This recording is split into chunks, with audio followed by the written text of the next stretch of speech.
The summer air hung heavy with the scent of freshly cut grass and the sweet perfume of wild roses. A perfect August afternoon in 1884. Sunlight dappled through the ancient oak leaves, painting shifting patterns on the checkered picnic blanket spread across the verdant meadow. Laughter, light and carefree, drifted from a cluster of children chasing butterflies near the stream, their shrill cries echoing the joyous spirit of the day. A photographer, a stern-faced man with a heavy, brass-bound camera, fussed with his tripod, adjusting the lens with meticulous care, ready to capture this idyllic family gathering for posterity. Alara, her hand resting lightly on the rough bark of a venerable tree, watched the scene with a practiced, serene smile. Her delicate lace parasol shielded her fair skin from the harsh midday sun, but it couldn't shield her from the sharp, sudden words that sliced through the festive air, delivered with a chilling precision by her cousin, Thomas, who stood beside her. "It's done, Alara," he murmured, his voice low, almost conspiratorial, yet laced with an undeniable edge of triumph that made her stomach clench. "The papers are signed. Your portion, as we discussed, will be reallocated. It was for the best, you understand. For the family's standing. A woman of your inclinations wouldn't know how to manage such responsibilities." His gaze, usually warm and familiar, now held a cold, calculating gleam she had never truly seen before, a mirror reflecting a profound deception she had only suspected. He spoke of her future, her reputation, her very place in the world, as if he were discussing a minor inconvenience rather than dismantling the foundations of her life. The weight of his betrayal, a betrayal that would strip her of her rightful inheritance and cast a shadow over her name in this tight-knit community, settled upon her shoulders with crushing force. Just as the photographer, with a loud theatrical flourish, called out, "Hold still, everyone! A moment for the ages!" Thomas offered a patronizing, saccharine smile, a mask of familial concern that curdled Alara's insides. The camera flashed, a blinding burst of light and a puff of acrid smoke, capturing the tableau of a normal, happy family. In that split second, Alara's strategic calm was absolute, an impenetrable fortress around the seismic shift that had just occurred within her. Her heart hammered against her ribs, a frantic bird trapped in a cage, but her expression remained unreadable. She offered Thomas a quiet, almost imperceptible nod, a gesture so subtle it was barely there, yet it held a depth of meaning that utterly bewildered him. He had expected tears, outrage, a desperate plea. Instead, he saw only a flicker of something he couldn't quite decipher, a silent acknowledgement that both intrigued and unnerved him. Hours later, in the dim, chemical-scented confines of the photographer's makeshift darkroom, a chilling detail began to emerge on the developing glass plate. Amidst the smiling faces and sun-drenched landscape, just behind the oak tree where Alara and Thomas had stood, a dark smudge, almost imperceptible, seemed to coalesce from the shadows. It was too indistinct to be anything concrete, perhaps just a flaw in the emulsion, or a trick of the light, yet it pulsed with an unsettling, nascent darkness, a shadow, tiny and unassuming, a mere blemish on an otherwise perfect memory, but one that hinted at a larger, terrifying consequence, its true horror and malevolent potential remaining unseen, patiently awaiting its full unveiling. For every act of injustice, every calculated cruelty woven into the fabric of human lives, there exists an echo, a ripple, a silent promise of an inevitable reckoning, a shadow that will eventually claim its due. The air, once filled with the warmth of summer, now carried a profound unease, a chill that promised the unfolding of a story far darker than any picnic photo could ever suggest. The village of Oakhaven, nestled deep within the embrace of ancient, rolling hills and guarded by dense, whispering forests, was a place steeped in tradition, where time seemed to move at a more leisurely pace. Its cobbled lanes wound between centuries-old cottages, their thatched roofs a testament to generations of skilled hands, their windows often adorned with pots of vibrant geraniums. The air here always carried the earthy scent of damp soil, wood smoke, and the faint, sweet aroma of blooming honeysuckle in summer. In 1884, Oakhaven was a world unto itself, a microcosm where every life was intricately woven into the lives of others, a tapestry of shared histories and intertwined destinies. Here, reputation was currency, tradition was law, and the family name was a sacred trust, passed down with reverence.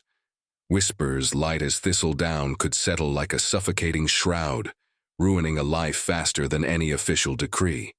A good name was everything, a tarnished one, a sentence of social death.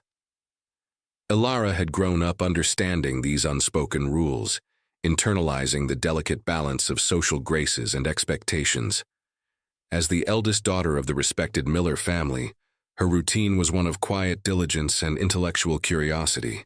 She managed the household accounts with a precision that often surprised her father, helped organize community charity drives, and, in her rare moments of solitude, devoured books on botany and local history, her mind always seeking to understand the intricate workings of the natural world and the human heart. She was a young woman of keen intellect and quiet strength, deeply connected to the land she called home, finding solace in its enduring rhythms. Her aspirations, though modest by some standards, were deeply personal, to contribute meaningfully to her community, to ensure her family's continued prosperity, and to perhaps one day establish a small, independent nursery of rare herbs. These dreams, once clear and attainable, now felt fragile, subtly threatened by Thomas's recent actions. The Miller family, like many in Oak Haven, presented a facade of unwavering harmony. Beneath the surface, however, lay a complex web of unspoken expectations and subtle power structures. Thomas, Ilara's cousin, was the only son of her father's older brother, a man of considerable influence within the village council. This, combined with Thomas's own charming demeanor and perceived business acumen, afforded him a privileged position within the extended family. He was often lauded, his opinion sought, his future seemingly paved with gold. While Ilara was respected for her intelligence and diligence, Thomas was favored, his potential celebrated with an almost blind enthusiasm that often overlooked her own quiet achievements. There had always been an almost imperceptible tension between them, a history of competitive glances over childhood games, unspoken rivalries during scholastic endeavors, and a subtle undercurrent of something less than pure familial affection. It was a rivalry Ilara had always tried to dismiss, to smooth over with reason and kindness, never truly understanding the depth of its roots until this very moment. Before we continue, subscribe to the channel and tell us where you're watching from in the comments. The quaint village of Oak Haven, nestled deep within the verdant embrace of rolling hills, thrummed with a rhythm as old as the ancient oaks that dotted its landscape. Life here in 1884 was a tapestry woven from tradition, community, and an unwavering adherence to social codes. Every sunrise brought with it the familiar clatter of the blacksmith's hammer, the distant bleating of sheep, and the sweet scent of wood smoke mingling with morning dew. Festivals, marked by seasonal harvests or religious observances, were grand affairs, where the entire community gathered, not just for celebration, but for observation. Eyes, both kind and critical, surveyed every new dress, every whispered conversation, every gesture. Reputation was not merely a convenience, it was the very bedrock of existence, meticulously cultivated over generations, and capable of being shattered by a single ill-placed rumor. Women, particularly, navigated a world of carefully prescribed roles. Their choices were often circumscribed by the expectations of marriage, motherhood, and the maintenance of a respectable household. To deviate was to invite scrutiny, and sometimes ostracization. Ilara, however, possessed a spirit that chafed subtly against these invisible fences. Her intellect, sharp and inquisitive, often led her to books and ideas considered less than proper for a young lady of her standing. She found solace in the quiet contemplation of nature, in sketching the intricate patterns of leaves and bark, activities that, while harmless, set her apart from many of her peers who focused solely on domestic arts and social graces. This quiet defiance was never overt, never confrontational, but it was there, a subtle current beneath her composed exterior. The village itself was a crucible of intricate relationships. The elders, guardians of tradition, held sway with their accumulated wisdom and the weight of their years. The gossips, a formidable network of watchful eyes and wagging tongues, ensured that no secret remained buried for long, their pronouncements capable of elevating or damning a soul. And then there were the silent observers, those who absorbed every nuance, every shift in sentiment, their judgments often more potent for being unspoken. Everyone knew everyone else's business, or at least a version of it, and a family's standing was a delicate construct, built painstakingly over decades, yet vulnerable to the slightest tremor of scandal. Ilara felt this intricate web around her daily. It was the air she breathed, the ground she walked. She loved Oakhaven, felt a deep sense of belonging to its ancient stones and its resilient people, yet she also felt the subtle frustrations of its constraints, the quiet yearning for a broader horizon that her intellect whispered to her. Her ambitions, though often unvoiced, were for more than just a respectable marriage. They were for understanding, for contribution, for a life lived with purpose. The roots of the conflict with Thomas, though now blossoming into a bitter bloom, stretched back into the sun-drenched days of their shared childhood. They had once been inseparable, two bright sprigs on the same family tree, their laughter echoing through the orchards, their whispered secrets buried beneath the sprawling branches of an ancient oak, a silent confidant to their youthful dreams. They had built forts together, explored hidden streams, and spun fantastical tales that only they understood. Yet even then, the first hairline cracks in their bond had begun to appear, subtle at first, almost imperceptible. There was the incident of the village fair, a trivial memory now, but one that resonated with a chilling prescience. They had spent weeks painstakingly crafting a miniature wooden watermill for the local crafts competition, Ilara designing the intricate gears, and Thomas meticulously carving the tiny blades. When the judges awarded them first prize, Thomas, with a disarming smile, had stepped forward alone to receive the accolades, accepting the praise as if the entire creation were solely his. Ilara, standing just behind him, felt a prick of something cold and unfamiliar, a tiny seed of doubt about his character. It wasn't just his competitive streak. It was his readiness to take credit for her ideas, to subtly diminish her contribution, that created the first tremor. Other memories, equally small yet cumulatively significant, began to surface in Ilara's mind. There was the time they'd promised to keep a secret about a mischievous prank, only for Thomas to reveal Ilara's part in it when confronted by an elder skillfully deflecting blame. Or the shared project to map the local forest, a task Ilara had passionately undertaken, filling her sketches with meticulous detail, only for Thomas to present it to their tutor as a collaborative effort, where his input was somehow grander, more visionary.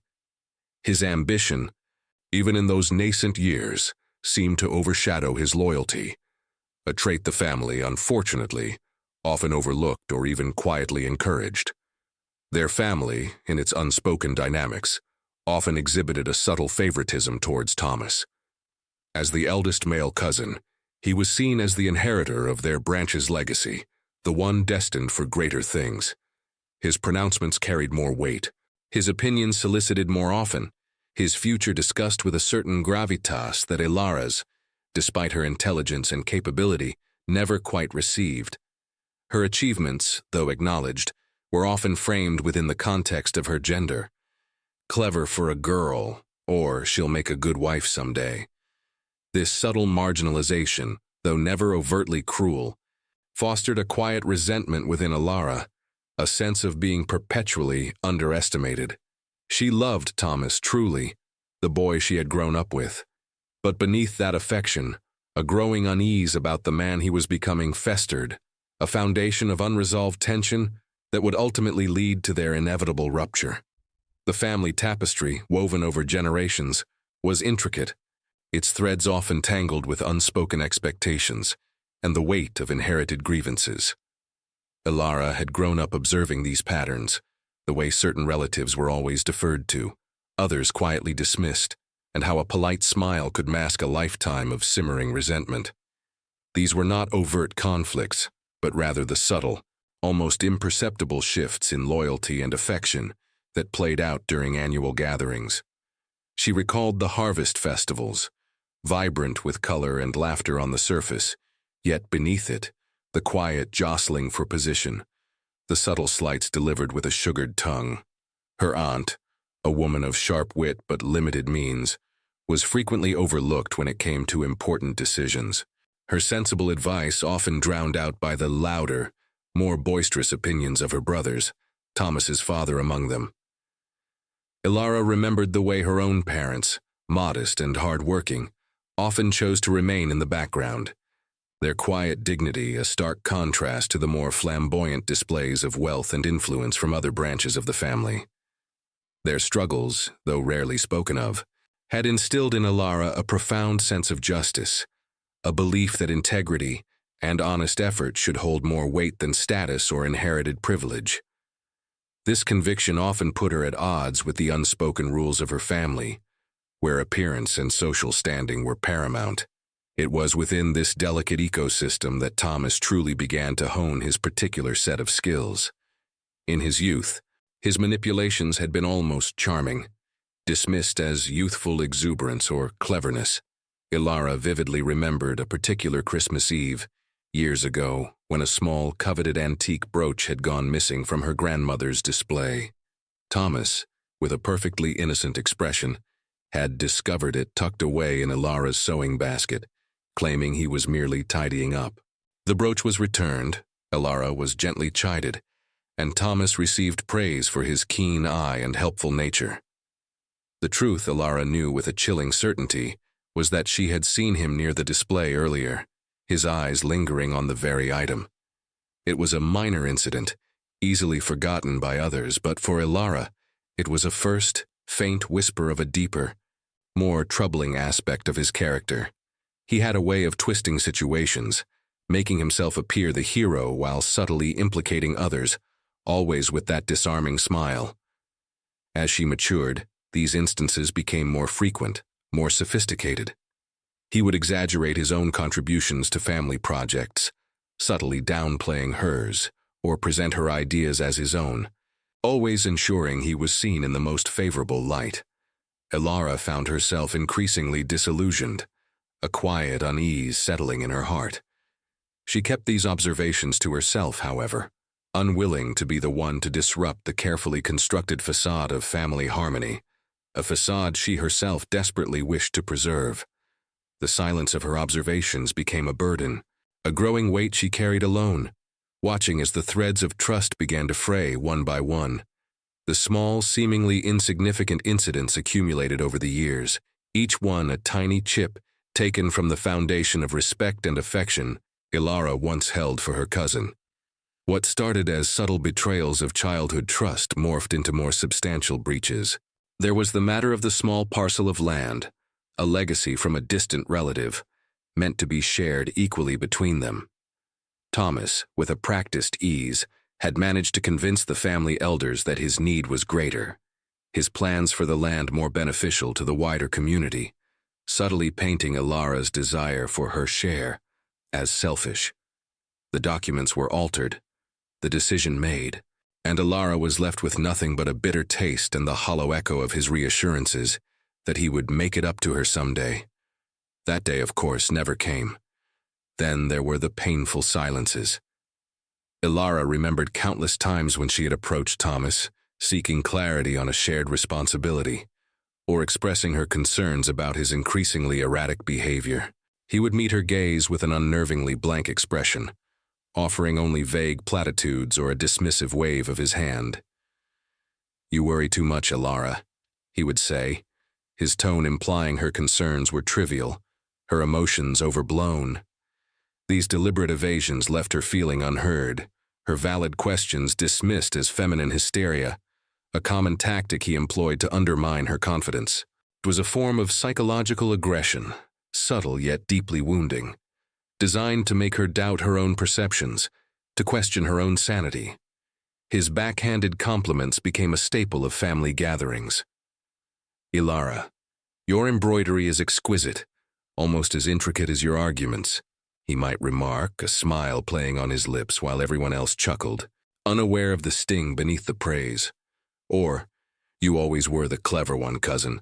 A pity you don't have a more practical outlet for your intellect."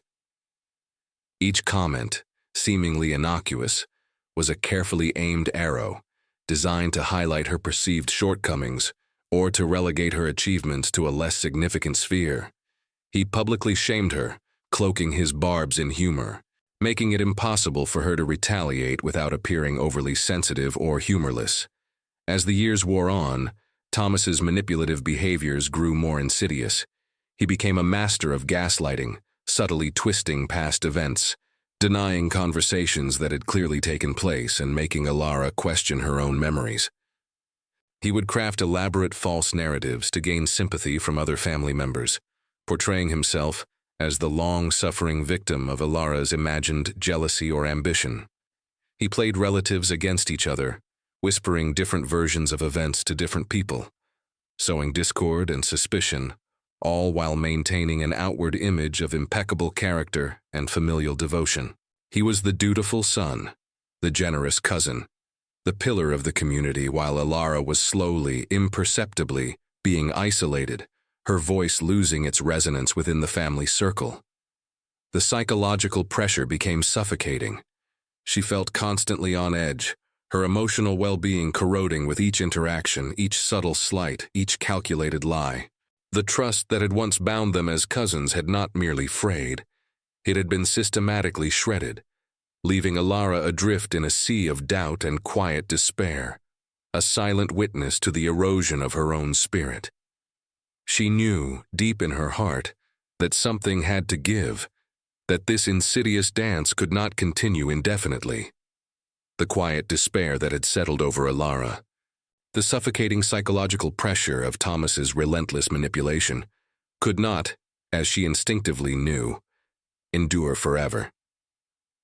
That internal conviction soon began to manifest in a palpable shift within the village itself. The subtle barbs and gaslighting Thomas had long perfected started to shed their veneer of plausible deniability.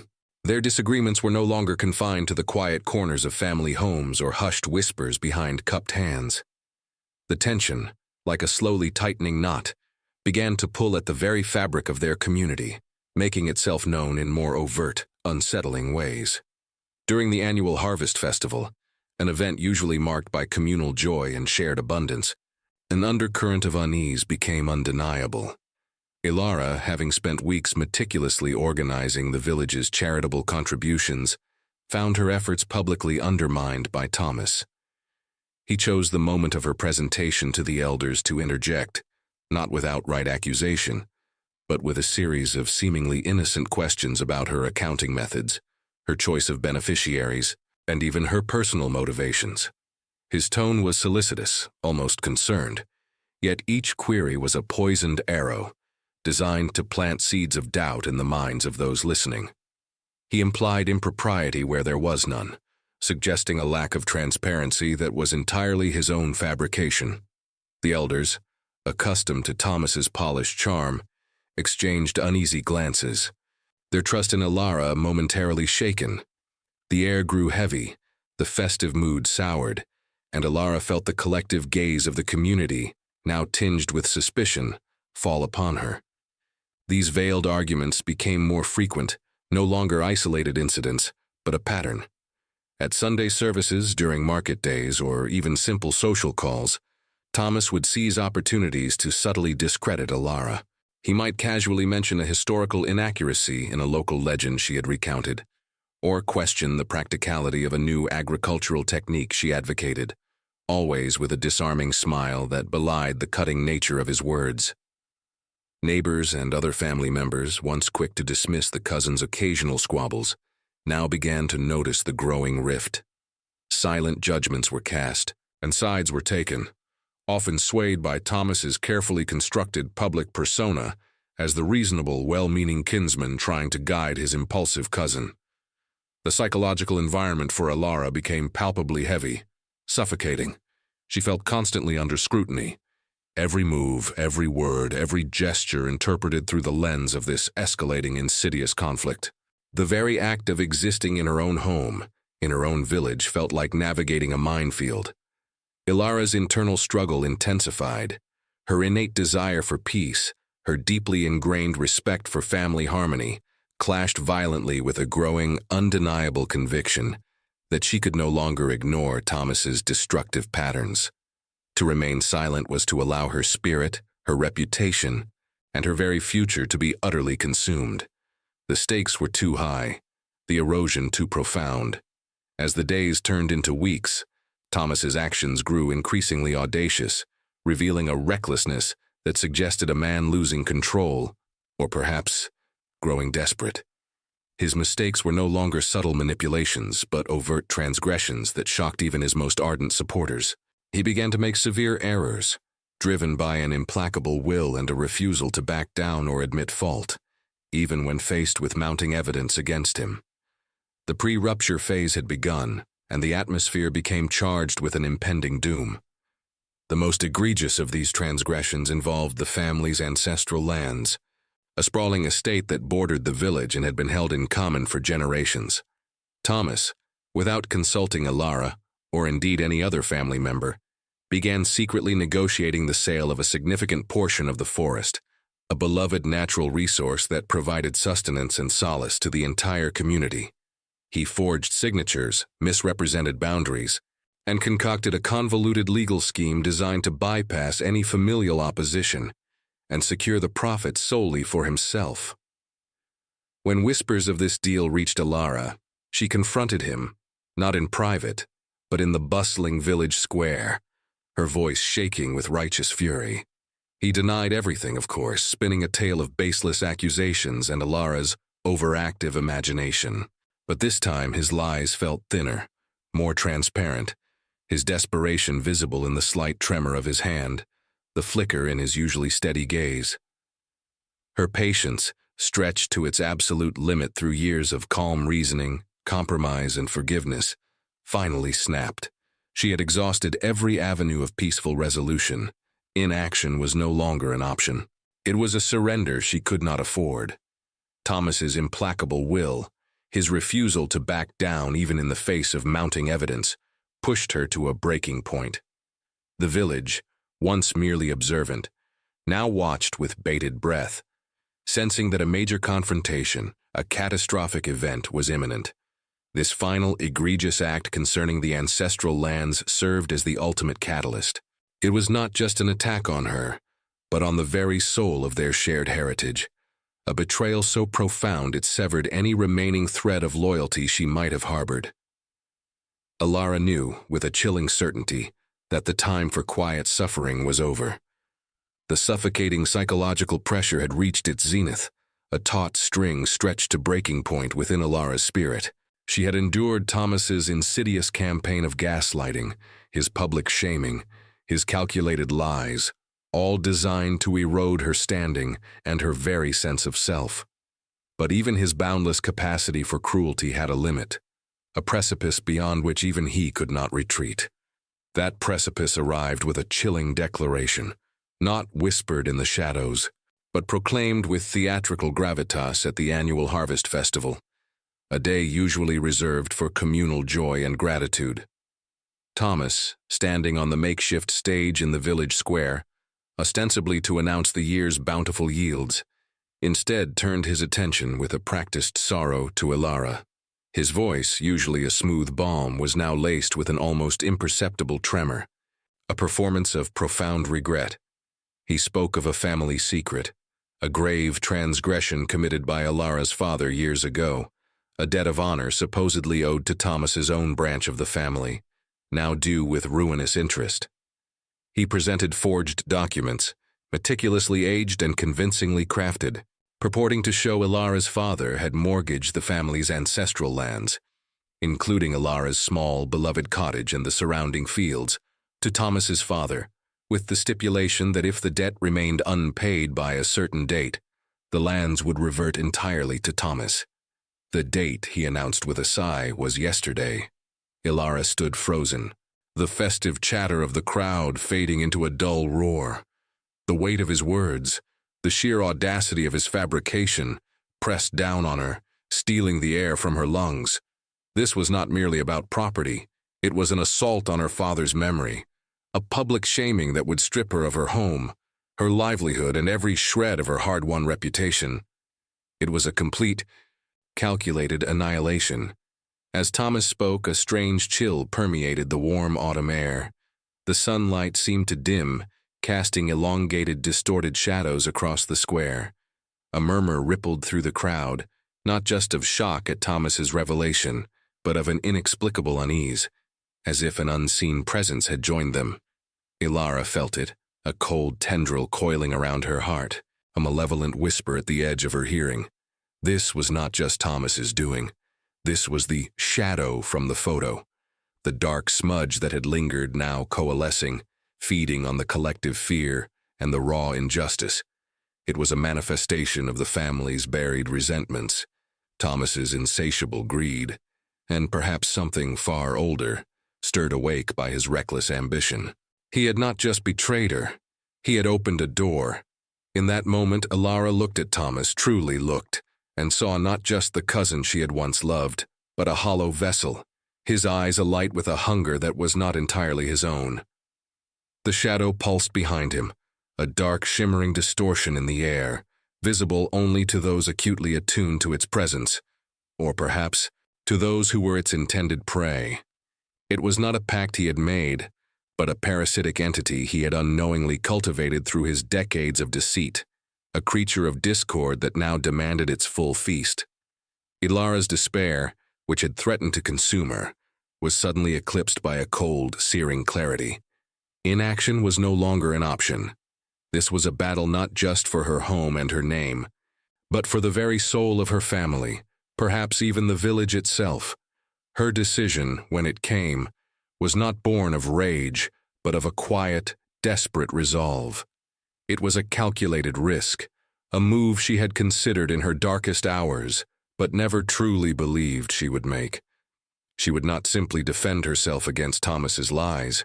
She would expose the truth of the shadow itself, a truth that implicated not just Thomas, but the very fabric of their society's polite denials. She would use the very thing Thomas sought to destroy, her reputation for honesty and her sharp intellect, as her weapon. As Thomas concluded his damning speech, basking in the stunned silence, Ilara pushed through the murmuring crowd, her eyes fixed on him, her stride unwavering. She carried nothing but a small, leather-bound journal, its pages filled with her meticulous observations, the true history of Thomas's machinations, and, crucially, the hidden lore of the village's forgotten past. A past that spoke of ancient protections and equally ancient threats, of shadows that could be banished, but only by those brave enough to name them. The immediate aftermath was a maelstrom. Thomas, initially triumphant, watched with a flicker of confusion as Ilara approached the stage, her presence radiating an unexpected, formidable calm. The villagers, caught between the shock of Thomas's claims and the unsettling aura that now clung to the square, shifted nervously. Ilara's voice, though quiet, cut through the tension with a force that belied her gentle demeanor. She did not shout, did not accuse in generalities. Instead, she began to speak, calmly, logically, dissecting Thomas's forged documents, pointing out subtle inconsistencies, referencing specific land deeds and family records that directly contradicted his claims. She spoke of her father's unwavering integrity, of his actual financial dealings, offering irrefutable evidence that Thomas's story was a complete fabrication. But then, she went further. She spoke of the unease in the air, the chill that had descended, not as a metaphor, but as a tangible presence.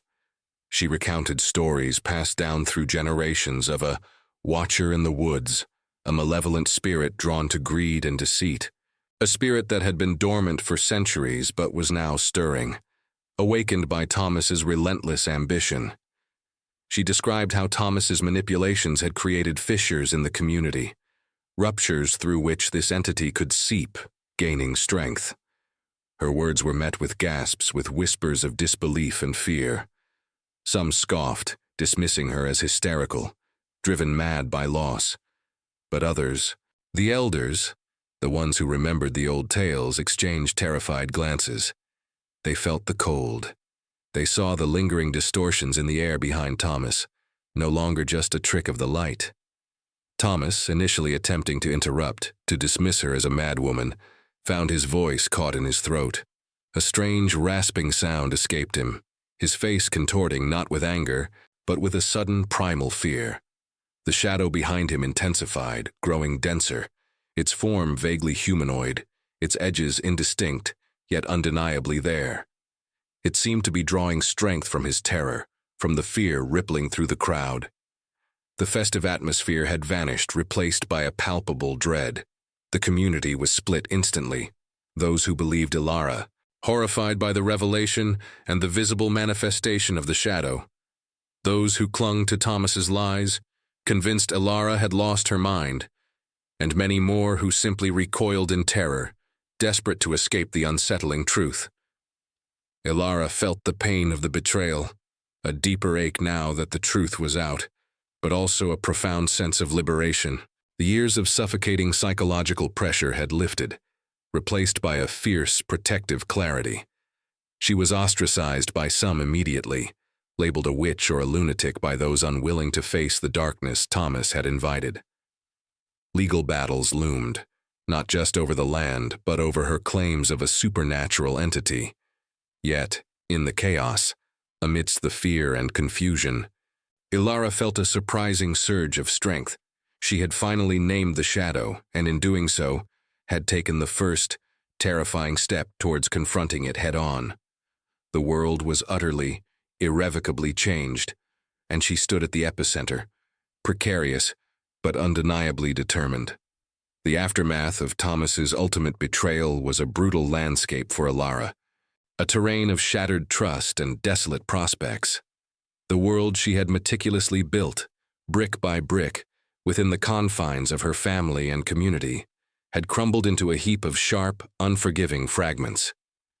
The shadow, once a mere smudge of unease in the periphery of their lives, now loomed large and undeniable, a tangible presence of ruin that clung to her name like a shroud. It was not just a social stigma, it was a pervasive chill that seeped into her bones, a constant reminder of the malevolence that had been unleashed. The village, once a comforting tapestry of familiar faces, became a gauntlet of whispers and averted gazes. Her aunt, usually so effusive with her affections, now offered only a tight-lipped nod when their paths crossed, her eyes betraying a mixture of fear and judgment.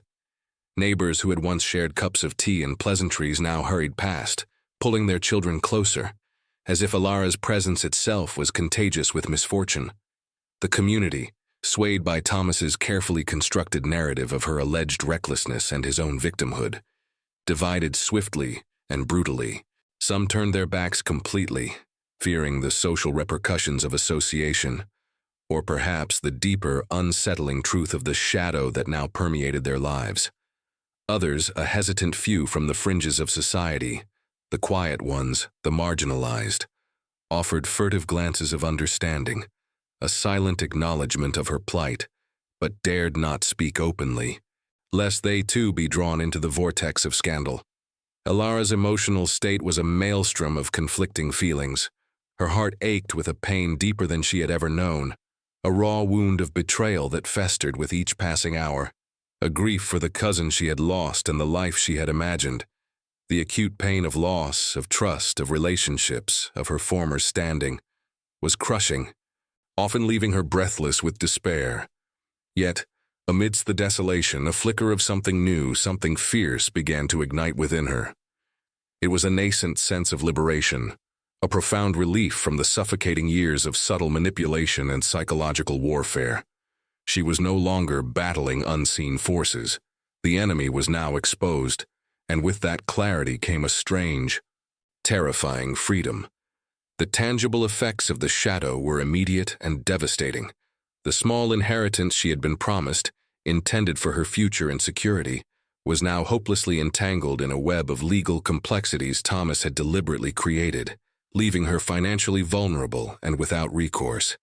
Her reputation, once impeccable, was now in tatters, a scarlet letter invisible but deeply felt.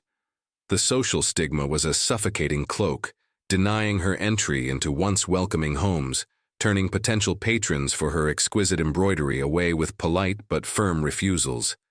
She had to make immediate, difficult decisions.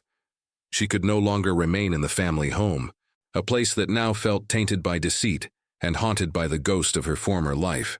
Finding suitable lodging was a challenge, her tarnished name preceding her like a dark omen, closing doors before she even knocked. She was alone, adrift, facing significant opposition and with painfully limited resources. Yet something within her refused to break. Even in the deepest troughs of despair, the human spirit, if truly tested, often finds a way to seek light, to claw its way back from the precipice. This marked the very beginning of Ilara's arduous journey of rebuilding. Not a rapid recovery, but a slow, painful, stitch-by-stitch process of self-reclamation. The initial steps were agonizingly small, almost imperceptible. One morning, a neighbor, Mrs. Albright, a woman known more for her stern demeanor than her compassion, left a basket of fresh bread, cheese, and a small jar of honey on Ilara's doorstep. It was a silent gesture of solidarity, a flicker of human kindness in the pervasive gloom, and it brought tears to Ilara's eyes, a rare release of emotion.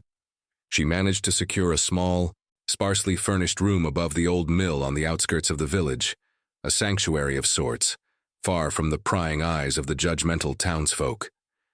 The rhythmic creak and groan of the millstones became a strange, comforting lullaby, a constant reminder of work and purpose.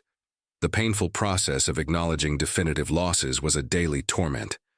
The illusion of a loving, unified family was shattered beyond repair. Certain relationships were irrevocably broken, and some dreams, like that of a conventional, respectable marriage, had to be abandoned, becoming distant echoes in the chambers of her heart. The innocence of her past, her unwavering belief in the fundamental goodness of people, was gone forever, replaced by a hardened, yet clearer, understanding of human nature. Yet through this crucible of suffering, Ilara began to gain new understandings about herself. She discovered an inner strength she never knew she possessed, an unwavering resilience that surprised even her. She started to recognize her true values, unclouded by societal expectations or familial pressures. She began to see Thomas not as a figure of towering malice, but as a man consumed by his own insecurities and insatiable greed, his actions ultimately a reflection of his own brokenness, not her worth. New, tentative paths slowly began to emerge. With nimble fingers and a mind sharpened by adversity, Ilara turned to her embroidery with renewed vigor. Her needles danced across fabric, creating pieces of startling beauty that spoke not of delicate innocence, but of resilience, quiet defiance, and the intricate patterns of endurance. She began to offer her skills to a wider, less judgmental market, making discreet arrangements with merchants in a nearby larger town who cared more for craftsmanship than for village gossip. Each stitch, each small transaction, was a deliberate act of self-reclamation, a defiant refusal to be defined by Thomas's shadow. She was bruised, yes, but not broken. She was a survivor, forging her own path, stitch by painful stitch, towards a future she alone would define, a future free from the suffocating grasp of betrayal. Ilara's quiet defiance, stitched into every intricate pattern, soon blossomed beyond the confines of a single small town. Her reputation as a skilled artisan, built on meticulous quality and unique designs, began to precede her. The discreet arrangements with merchants expanded, drawing interest from larger cities, their bustling marketplaces hungry for beauty crafted with soul and story. This new world, far removed from the suffocating judgment of her ancestral village, offered not just financial independence, but a profound sense of liberation. She rented a small, sunlit workshop in the larger town, its windows overlooking a vibrant street, a kaleidoscope of new faces, a welcome contrast to the shadowy millroom. Here, she was simply Ilara, the gifted embroiderer, her past a whisper, not a shout, Not Ilara, the cousin betrayed, the woman shadowed by scandal. Yet the ghost of the past, the lingering presence of Thomas's profound betrayal, and the insidious shadow it had carelessly unleashed, was not easily dismissed. Whispers still followed her, though fainter now, carried on the invisible currents of gossip from her old home. Some customers, recognizing her, occasionally offered a pitying glance, a hesitant word of sympathy, or a knowing look that served as a cruel reminder of the life she had been stripped of. Financially, while no longer destitute, her journey was one of constant, grinding struggle. Every bolt of fabric, every precious skein of silk, every candle for her late-night work represented a hard-won battle against the persistent weight of her former losses and economic disadvantages. The shadow manifested subtly now, not as overt malevolence, but as a persistent undercurrent of misfortune, a sudden, inexplicable chill in the workshop, an unexpected tear in a nearly finished piece, or the inexplicable delay of a crucial delivery. These were not direct attacks, but insidious reminders that the world, once shaken by such profound darkness, never truly settles back into its original light. Ilara met these challenges not with despair, but with a sharpened resolve. She learned to mend torn fabric with invisible stitches, her hands steady and precise, a metaphor for her own healing. She found alternative suppliers when deliveries faltered, often traveling by cart to neighboring hamlets, her resourcefulness growing with each obstacle. She taught herself rudimentary bookkeeping, meticulously tracking every penny, haggled fiercely but fairly for prices, and even began to experiment with natural dyes, expanding her craft beyond simple embroidery into the broader art of textile design. Her ingenuity was a quiet marvel, her perseverance a silent, powerful testament to strength forged in adversity. She befriended other artisans, women and men who understood the language of creation, the daily grind, and the struggle of self-made success. They formed a new, unconventional support network, a vibrant tapestry of shared dreams, mutual encouragement, and genuine camaraderie, vastly different from the stifling, tradition-bound family she had left behind. In this new environment, away from constant scrutiny, Ilara's self-awareness deepened profoundly. She spent long hours in introspection, not dwelling on pain, but dissecting it with academic detachment, understanding its origins and lasting impact. She grappled with past choices, acknowledging moments of naivete, of clinging too long to a hope tarnished by Thomas's deceit. She forgave herself for not seeing Thomas for who he truly was sooner, for allowing her deep-seated loyalty and familial duty to blind her to his growing darkness. This act of self-forgiveness was a powerful liberation, freeing her from the suffocating self-reproach that had been an invisible chain around her heart. She embraced her newfound strength, the quiet confidence that came from knowing she could stand entirely on her own, create her own future, and define her own worth, independent of any man, any family name, or any societal expectation. Her understanding of human relationships matured, shedding the idealistic simplicity of her youth. She learned that loyalty could be conditional, that love could be twisted by ambition, and that trust, once broken, was a fragile, precious thing, perhaps never fully restored. Yet, she also discovered the profound depth of unexpected kindness, the unwavering resilience of genuine friendship, and the quiet dignity of those who chose integrity over convenience, even at a cost. The true meaning of resilience, she realized, wasn't just about bouncing back. It was about fundamentally transforming, growing stronger, wiser, and Ilara's new life, though still fragile, was taking root, a testament to her unyielding spirit. She had found a rhythm in her work, a quiet satisfaction in the intricate patterns that bloomed under her nimble fingers, each stitch a tiny act of defiance against the past. Yet, even as she carved out her independence, the inexorable threads of fate were still weaving the final, inescapable tapestry for Thomas. The shadow from that fateful 1884 picnic photograph, which had first manifested as a chilling smudge, then as a pervasive, malevolent influence on their lives, was now ready to unleash its ultimate, devastating consequence. It was not a sudden, cataclysmic event, but a slow, insidious unraveling, a consequence born of his own relentless greed and deceit. Thomas, blinded by his insatiable ambition and convinced of his own untouchable cleverness, had continued to play his dangerous games, unaware that the very foundation of his carefully constructed world was eroding beneath him.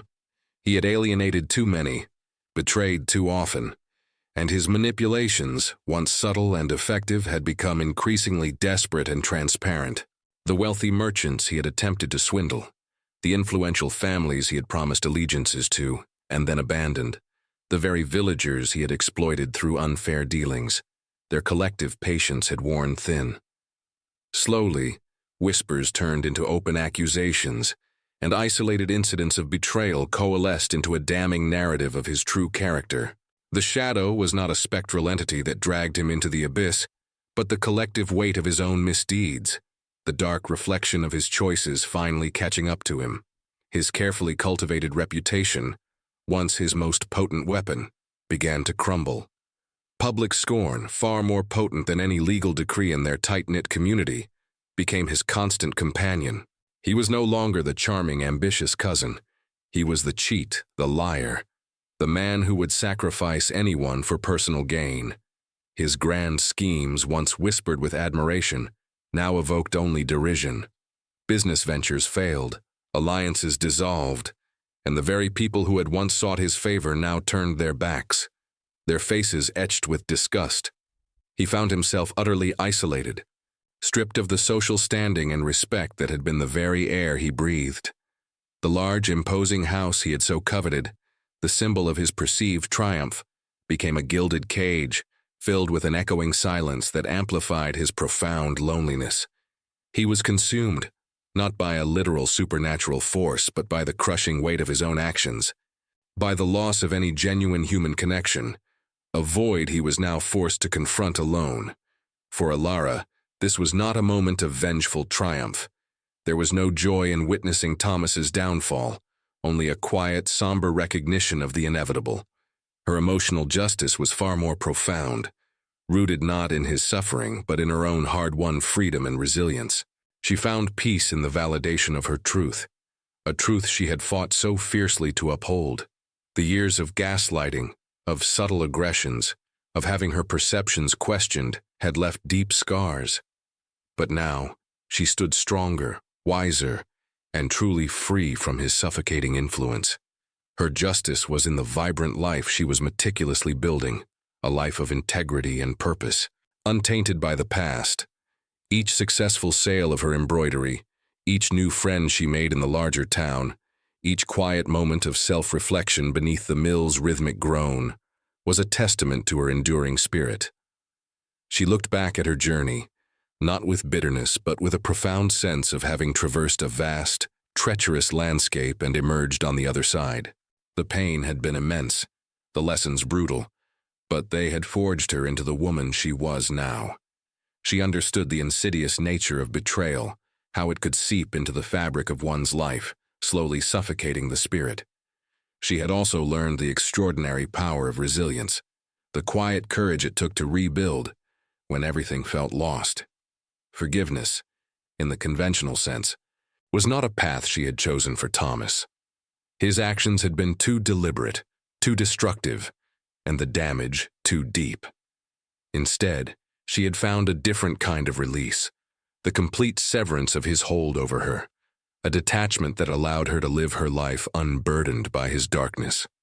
Alara often thought of that innocent-looking 1884 picnic photograph, the one where she stood beside Thomas, a deceptive smile on his face, a chilling, imperceptible smudge, the nascent shadow lurking behind them. It had been a harbinger, a silent prophecy of the darkness that would unravel their lives. But now, when she pictured it, the shadow no longer held terror. It was a reminder, a stark and vital lesson that even in the most idyllic scenes, evil could lurk. Yet, it also held a redemptive significance. It was a testament to her journey, a monument to the strength she had discovered within herself, a testament to the fact that even the most formidable shadows could be overcome, not by fighting them head-on, but by choosing the light within oneself. The story ended not with a bang, but with a resonant silence, a quiet hum of continued existence. Elara, sitting by the window of her small room, her needle glinting in the afternoon sun, was no longer merely a survivor. She was a creator, a weaver of new narratives, her own destiny firmly in her hands. The world had tested her, stripped her bare, but in doing so, it had revealed the unbreakable core of her being. She understood now that the true shadows were not always visible, but lay within the choices people made, the compromises they accepted, and the truths they chose to ignore.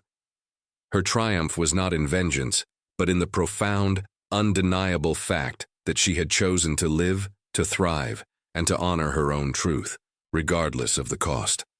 The air around her was clear, free from the oppressive weight of deceit, and in that clarity, she found her ultimate peace. The August sun, a generous golden orb, poured its warmth over the sprawling picnic blanket, dappling through the ancient oak leaves that framed the scene. Laughter, light and carefree, danced on the gentle breeze, mingling with the distant bleating of sheep from the rolling hills. It was 1884, a day etched in the memory of the village as one of perfect, idyllic summer, a tableau of familial bliss. Children, adorned in their Sunday finest, chased butterflies through the wildflowers, their joyous shrieks adding to the symphony of pastoral peace. At the heart of this picture, a portly photographer fussed with his cumbersome camera, its polished brass glinting, poised to capture this fleeting moment of perfection. Elara stood poised, a vision of quiet grace in her lavender day dress, her gaze fixed on the distant fields, a serene smile playing on her lips. Beside her, her cousin Thomas, usually boisterous and charming, leaned in, his voice dropping to a conspiratorial whisper that sliced through the festive air like a shard of ice. "It's done, Elara," he murmured, his eyes, usually so warm, now held a glint of something cold and calculating she had never seen before. "The agreement is signed. The land, the inheritance. It's all mine now. Your father's will, it was, misinterpreted." The words, sharp and laced with a chilling betrayal, struck her with the force of a physical blow. They spoke of a profound deception, a carefully orchestrated scheme that threatened to unravel her entire future, her very reputation within this tight-knit community. Her dreams, once vibrant tapestries woven with threads of independence and purpose, now felt like fragile silk, torn and tattered by his casual cruelty. A gasp caught in her throat, but she swallowed it, an almost imperceptible tremor running through her frame. Her eyes, wide and suddenly alight with a fierce, strategic calm, met his. The festive clatter of the camera's mechanism signaled its readiness. "Smile, dear cousins," the photographer boomed, his voice oblivious to the seismic shift occurring between them. The camera flashed, a blinding burst of light that momentarily whitewashed the world, capturing the normal scene for posterity. In that searing instant, Elara merely offered a quiet, almost imperceptible nod, a reaction that bewildered Thomas, his triumphant smirk faltering, and would have profoundly intrigued any keen observer. Her outward serenity was a mask, a fortress against the storm raging within. Later, in the dim, chemical-scented confines of the developing room, a chilling, almost imperceptible dark smudge would appear on the pristine photographic plate, a nascent shadow clinging to the edges of the family portrait. It was a faint distortion, an anomaly that hinted at a larger, terrifying consequence, a malevolent presence stirring in the periphery. But its true horror, its full, insidious nature, remained unseen, unnoticed by the casual glance. Yet the seeds of ruin had been sown, and the camera, in its blind impartiality, had captured more than just a family picnic. For every injustice, however subtle, however deeply buried beneath layers of smiles and sunshine, casts its own long shadow, and the universe, in its relentless pursuit of balance, always demands a reckoning. The quaint village of Oakhaven, nestled amidst rolling hills and dense whispering forests, was a world unto itself in 1884. Its timber-framed houses clustered tightly around the old stone church, their thatched roofs a patchwork of earthy hues. Life here moved at the rhythm of the seasons, dictated by ancient traditions and the unyielding demands of the land. Reputation was currency, tradition the bedrock, and family the sacred trinity. Whispers, like insidious tendrils of smoke, could curl through the lanes, ruin a name faster than any decree, and dissolve a life's careful construction with a single, ill-placed word. It was a community where everyone knew everyone else's business, where secrets were rarities, and where appearances were meticulously maintained. Ilara, at 23, was a respected figure within this tapestry. Her intelligence, sharp and inquisitive, often surprised those who underestimated her quiet demeanor. She found solace in her daily routine, tending her small herb garden, assisting her widowed mother with the household accounts, and often losing herself in the worn pages of books borrowed from the vicar's modest library. She was deeply connected to the land, her hands calloused from helping with the harvest, her spirit nourished by the ancient woods that bordered their farm. Her aspirations were modest by some standards, but grand to her. To manage her family's small estate with wisdom, to contribute meaningfully to her community, and perhaps one day to pen her own stories. These were the simple, profound dreams that Thomas's revelation had now subtly, cruelly threatened. The family dynamics on the surface presented an image of harmony. The extended clan, bound by blood and generations of shared history, gathered for every festival, every significant life event.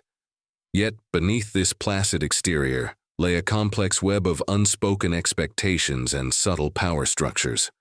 Thomas, as the eldest male cousin and heir to his father's burgeoning mercantile ventures, held a privileged position. His pronouncements were often given more weight, his ambitions tacitly encouraged, his every success celebrated with an almost ritualistic fervor. Ilara, despite her intellect and diligence, often found herself in his shadow, her achievements acknowledged, but rarely lauded with the same enthusiasm. There had always been an almost imperceptible tension between them, a history of competitive glances over a game of chess, unspoken rivalries in childhood races, a faint friction that now, in the wake of Thomas's betrayal, threatened to ignite into an inferno. Before we continue, subscribe to the channel and tell us where you're watching from in the comments. The village of Oakhaven, nestled deep within the verdant embrace of rolling hills and ancient whispering forests, was more than just a collection of cottages and cobblestone lanes. It was a living, breathing entity, governed by traditions as old as the gnarled oaks that dotted its landscape. Life here moved with the unhurried rhythm of the seasons, each day marked by familiar routines and the comforting cadence of community. Mornings brought the clatter of milk pails and the scent of wood smoke. Afternoons saw the women gathered at the communal well, their voices a soft murmur of gossip and shared woes, while evenings were for storytelling around hearths, or for the boisterous laughter that spilled from the single inn. Festivals were the lifeblood of Oakhaven, vibrant explosions of color and sound that punctuated the year. The spring maypole dance, where ribbons flew and young hearts fluttered. The summer harvest fair, a riot of produce and playful competitions, and the solemn winter solstice, when stories of ancestors and ancient spirits were retold. But beneath this idyllic surface, Oakhaven was a crucible of social standing and appearance. Reputation was not merely a matter of pride, it was the very currency of existence. A family's name, meticulously built over generations, could be shattered by a single whisper, a careless word, or an perceived impropriety. Every interaction was observed, every gesture weighed, for in a community where everyone knew everyone else's business, privacy was a luxury few could afford. The elders, with their keen eyes and long memories, were the unofficial custodians of this social order, their approval or disapproval carrying immense weight. It was a world of unspoken rules, where conformity was often prized above individuality, and deviation could invite swift, silent judgment. For women in Oakhaven, these societal expectations were particularly stringent. Their roles were clearly defined, to be dutiful daughters, chaste wives, and nurturing mothers. Choices were limited, often dictated by family alliances or economic necessity. Education, while not entirely denied, was largely seen as a means to better manage a household or raise children, rather than a path to personal advancement or independent thought. Yet, Ilara possessed a quiet defiance that sometimes set her apart. She devoured books with an insatiable hunger, her mind alight with ideas gleaned from faraway lands and philosophies that rarely reached Oakhaven's sleepy lanes. She found solace in the intricate patterns of her embroidery, not just as a feminine pursuit, but as a complex puzzle, a testament to order and beauty that she could control. This intellectual curiosity, though never overtly rebellious, marked her as subtly different, a young woman whose spirit yearned for horizons beyond the village's familiar boundaries. Her emotional landscape within this environment was a complex tapestry. She cherished the sense of belonging, the deep roots that tethered her to the land and the people she had known since birth. There was comfort in the predictable rhythms, in the shared history that bound them all. Yet, alongside this belonging, a subtle frustration often simmered. She felt the invisible constraints, the gentle but firm hand of expectation that sought to guide her path. Her quiet ambitions, her dreams of perhaps contributing to the world in a way that extended beyond the domestic sphere, often felt like whispers against a gale, easily dismissed or simply unheard. She longed for a deeper understanding, for conversations that stretched beyond the day's chores or the latest village gossip, and sometimes, in the depths of the quiet nights, a profound loneliness would settle upon her, a feeling of being understood by few. It was against this intricate backdrop of tradition and unspoken rules that the threads of conflict with her cousin, Thomas, began to subtly intertwine.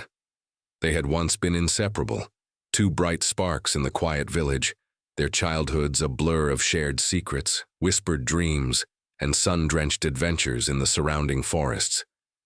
They built elaborate forts by the creek, invented fantastical worlds beneath the canopy of ancient trees, and spent countless hours poring over maps, imagining journeys to distant, exotic lands. Their bond seemed unbreakable, forged in the innocent crucible of youth, a connection rooted in mutual understanding and affection. However, even in those tender years, the first hairline cracks in their seemingly perfect bond began to appear, almost imperceptible at first, like faint fissures in a prized porcelain vase. A trivial incident perhaps during a game of hide-and-seek, where Thomas, desperate to win, had subtly misled their playmates, leaving Ilara to be discovered while he claimed victory. Or a shared project, a meticulously drawn map of their imagined kingdom, where Thomas, with a disarming smile, had presented it as solely his creation, basking in the praise while Ilara's quiet contributions were overlooked. These were small moments, easily brushed aside by a child's forgiving heart, but in retrospect, they were telling. They revealed a nascent competitive streak in Thomas, a subtle tendency to prioritize his own glory, to take credit for Ilara's ideas or efforts without a second thought. One particular memory lingered with a peculiar sting. They had spent weeks, perhaps months, collaborating on an intricate contraption, a miniature water wheel designed to power a tiny mill by the creek. Ilara had meticulously engineered the gears, her keen mind devising solutions to complex problems, while Thomas had been the enthusiastic, if sometimes clumsy, builder. When it finally worked, a marvel of childhood ingenuity, Thomas had proudly showcased it to their visiting uncle, recounting only his efforts, allowing the uncle's effusive praise to fall solely upon him. Ilara, standing silently beside him, felt a strange twist in her stomach. It wasn't anger, not exactly, but a profound sense of being erased, of her careful work being rendered invisible. She remembered the faint blush of shame she felt, not for herself, but for Thomas, for the ease with which he claimed what was not entirely his. There was also a promise broken, a whispered vow to always share their discoveries, their intellectual triumphs. Ilara had once confided in him about a new embroidery technique she had devised, a complex stitch that created an illusion of depth. Days later, she overheard him describing it to their aunt as his own clever adaptation, even demonstrating it with a flourish. The sting was sharp, a betrayal of trust that left her feeling slighted. Her creative spark momentarily dimmed. It wasn't just the appropriation of an idea. It was the casual disregard for their shared bond, the implicit message that her contributions were secondary, less significant. The family, perhaps unknowingly, exacerbated these subtle tensions through their unspoken favoritism towards Thomas. As the eldest male cousin, he was seen as the inheritor of the family's future, the one destined for greatness. His boisterous energy, his quick wit, and his perceived potential were constantly lauded. His every endeavor met with encouragement and expectation. Ilara, while loved and respected, found her own achievements often subtly marginalized, her intellectual prowess seen as charming eccentricity rather than a formidable talent. Her embroidery was beautiful, her insights keen, but they were often framed as pleasant hobbies, secondary to Thomas's more manly pursuits. This disparity, though never explicitly stated, created a quiet undercurrent of unfairness, a subtle pressure on Ilara to accept her predetermined place. Ilara's internal struggle during these years was profound. She loved Thomas deeply. He was her oldest friend, her confidant, the one who understood her childhood fantasies better than anyone. Yet, alongside this affection, a growing unease about his character began to take root. His casual deceptions, his subtle self-aggrandizement, his tendency to subtly undermine her, created a foundation of unresolved tension. She often found herself making excuses for him, rationalizing his behavior as youthful exuberance or harmless ambition, unwilling to confront the unsettling truth that lay beneath. This internal conflict, the battle between her loyalty and her dawning awareness, would become a silent weight she carried, a harbinger of the deeper betrayals yet to come. The idyllic surface of their cousinly bond, like the placid waters of a hidden pond, concealed currents that would one day rage into a destructive storm. The tapestry of the family's past was woven with threads of deep affection and unspoken resentments, a complex pattern that Ilara had begun to unravel long before the fateful picnic.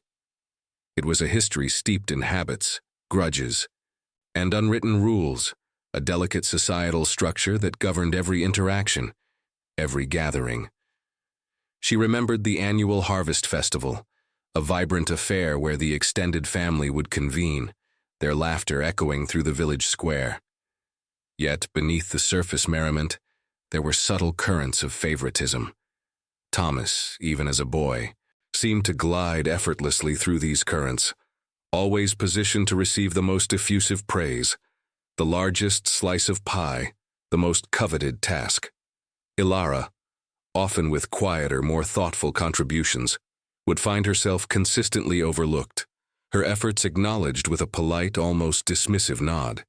It was never overt, never a direct slight, but a persistent, almost imperceptible marginalization that slowly chipped away at her sense of belonging, feeding a quiet disillusionment she kept carefully hidden. She recalled a particularly harsh winter years ago, when a blight had threatened the village's crops. Her parents, always the first to lend a hand, had worked tirelessly, sacrificing their own meager savings to help neighbors. This ingrained in Ilara a profound sense of justice, a belief in fair play and community spirit that often clashed with the family's more pragmatic, often self-serving tendencies. She saw how Thomas, even then, would subtly exaggerate his own contributions, twisting narratives to cast himself in the most heroic light, while downplaying the efforts of others, particularly hers.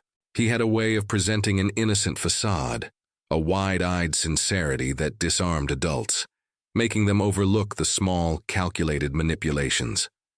Once, during a village storytelling competition, Ilara had meticulously crafted a fantastical tale, only for Thomas to help her practice, subtly altering key elements and then, on the day, presenting a remarkably similar story as his own, claiming he had been inspired by her initial idea. The applause for him had been deafening, while Ilara's quietly told original version received only polite murmurs. She had felt a cold knot form in her stomach, a nascent understanding of his true character, a character she was beginning to recognize as both selfish and cunning. These small, seemingly insignificant episodes accumulated over time, each one a tiny crack in the foundation of trust between them. The slow decay of respect and affection was insidious, a silent erosion that left behind a landscape of emotional scars. There was the matter of their grandmother's antique locket, a cherished heirloom promised to Ilara. Upon the old woman's passing, Thomas had somehow convinced the executor that it was meant for him, a symbol of his future leadership, he'd claimed, twisting a half-remembered conversation to suit his narrative. Ilara's quiet protestations were met with dismissive silence, a painful void where understanding should have been. She remembered the sting of that particular betrayal, not just for the lost locket, but for the casual disregard of her feelings, her rights, her very presence. Another time she had confided in him about her secret ambition to study botany, a passion considered unconventional for a young woman of her standing. Thomas had feigned interest, even encouragement, only to later, in a public setting, make a jest about Ilara's peculiar fascination with weeds, drawing laughter from the very people whose opinions mattered most. It was a backhanded compliment disguised as humor, a public shaming that chipped away at her self-worth, making her question her own perceptions. She would approach him later, seeking an explanation, a moment of clarity, but he would simply shrug, feigning ignorance, gaslighting her into believing she was too sensitive, that she had misunderstood his playful intentions. His manipulative behaviors grew more sophisticated, more insidious. He would create elaborate false narratives to gain sympathy, painting himself as the wronged party in minor disputes, or subtly playing one family member against another, always careful to maintain his image of impeccable character. He mastered the art of the dismissive glance, the subtle change of subject, the deliberate evasion that left Ilara feeling isolated and unheard. She often found herself questioning her own memory, her own sanity after conversations with him. Had he really said that? Was she truly overreacting? His constant invalidation of her feelings and perspectives was a suffocating psychological pressure, a slow poison that seeped into her emotional well-being. The once vibrant bond of childhood kinship had withered, replaced by a painful awareness of his deceit, leaving Ilara with a profound sense of loneliness, surrounded by a family that seemed blind to the shadow growing ever larger between them. She understood now that his affection had always been conditional, his loyalty a mere facade, and her heart, once open, was slowly hardening against him. The quiet disillusionment Ilara felt, a cold, hard truth she had come to accept about Thomas, could no longer be contained within the confines of her own mind. The subtle manipulations, the insidious gaslighting, the constant chipping away at her self-worth, had reached a point where the underlying tensions between them began to surface more openly, pushing beyond the boundaries of private whispers. The carefully constructed facade of family harmony, so vital to their village's social fabric, was starting to fray, revealing the ugly truths beneath. These veiled arguments, once rare and quickly suppressed, now occasionally erupted during family gatherings or community events, often initiated by Thomas. He had mastered the art of the rhetorical question, the innocent-sounding query that subtly undermined Ilara's intelligence or questioned her motives. At the annual harvest feast, when Ilara proposed a more efficient irrigation method for their shared fields, Thomas, with a disarmingly charming smile, publicly wondered aloud if such modern notions might not upset the delicate balance of tradition, implying her ideas were both radical and disrespectful to their ancestors.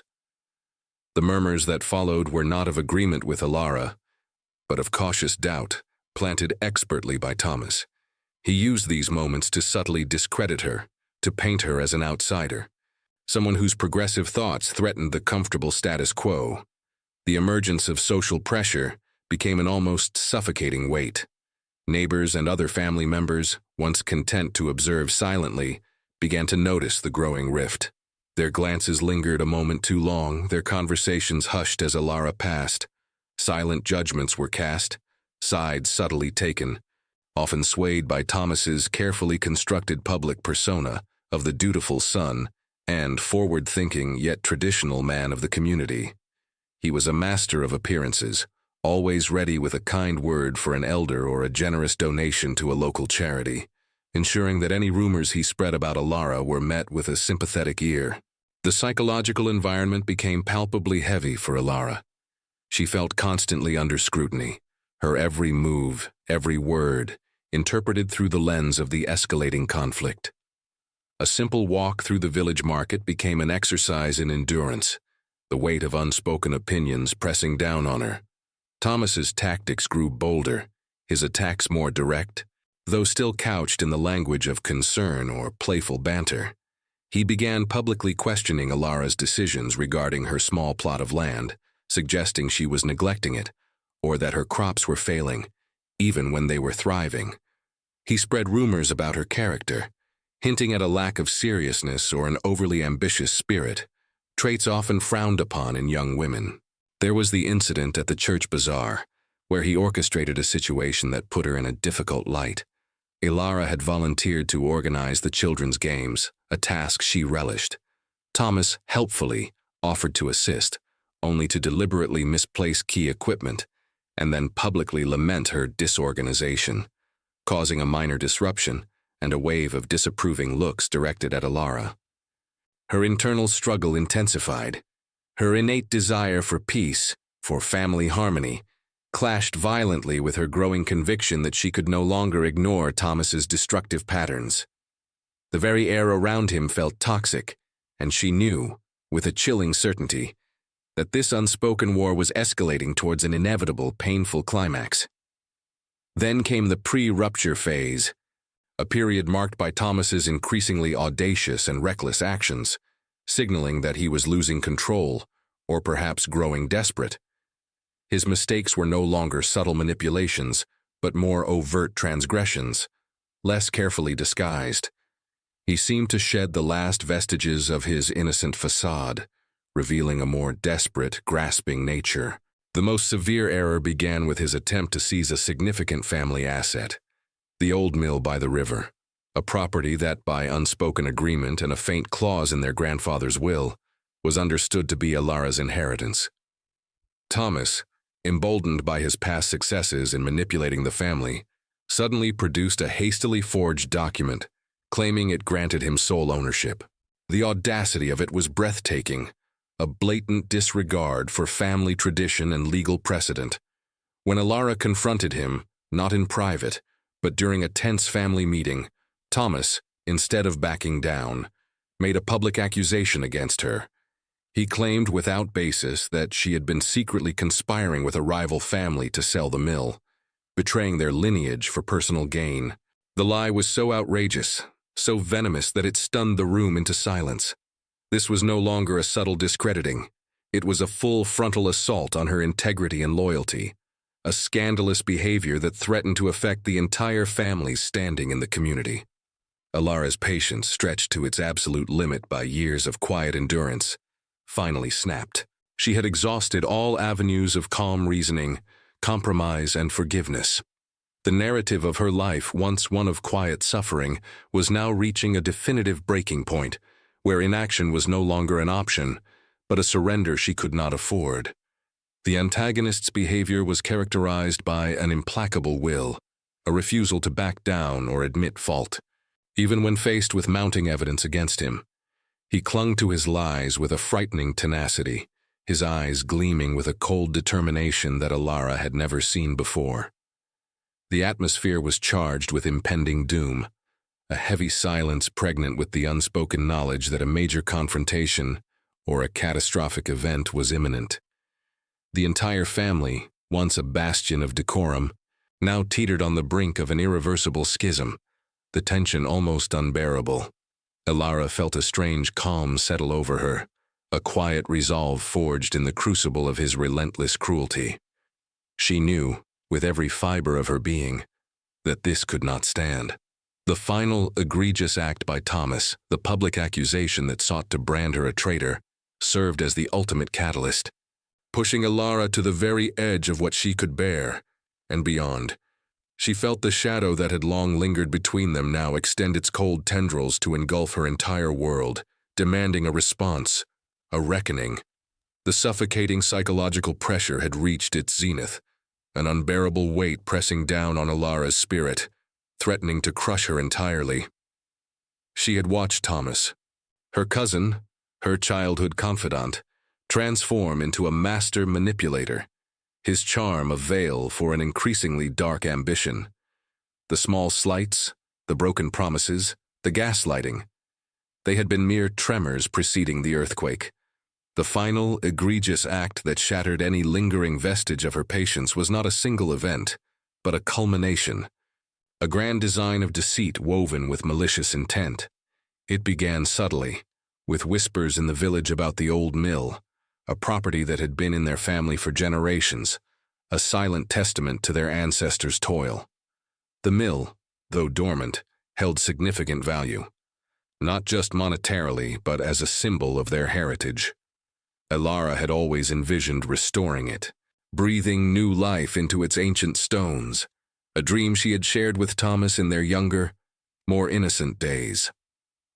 Now, Thomas, through a series of clandestine dealings and forged documents, was attempting to claim sole ownership, not for preservation, but to sell it to an unscrupulous industrialist who planned to tear it down and erect a polluting factory.